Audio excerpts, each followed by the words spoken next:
I work with many projects whose media consists solely of photo images. These projects are used to create what I call photo viewer projects. In this example, the photograph images are all loaded on track 2. When you zoom in the timeline, the images don't get very large. In fact, even if you expand the size of the tracks, the thumbnails of the images here remain quite small. It would be very helpful if the images here could be configured so that they would zoom to fill the space that they occupy on the timeline.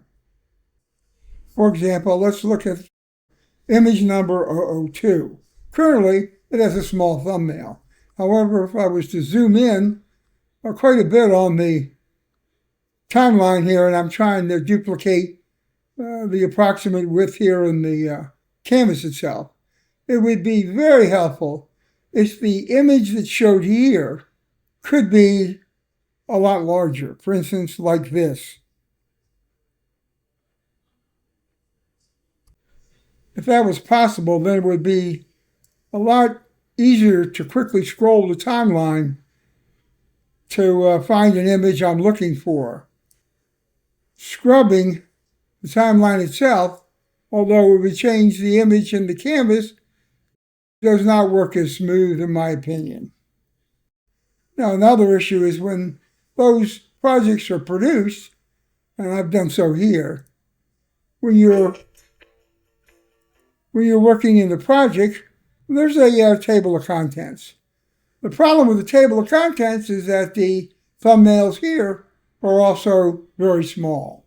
Now, you can zoom them by holding down Control and then using the wheel on the mouse, but the quality of these images is terrible.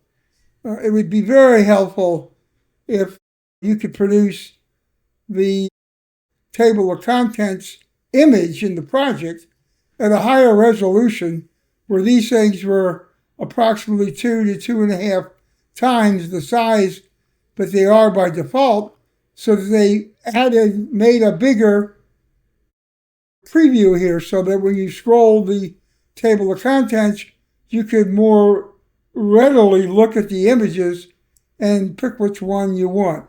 With the default size and the quality, you really can't tell for sure what you're looking at, particularly if a number of images that are very similar.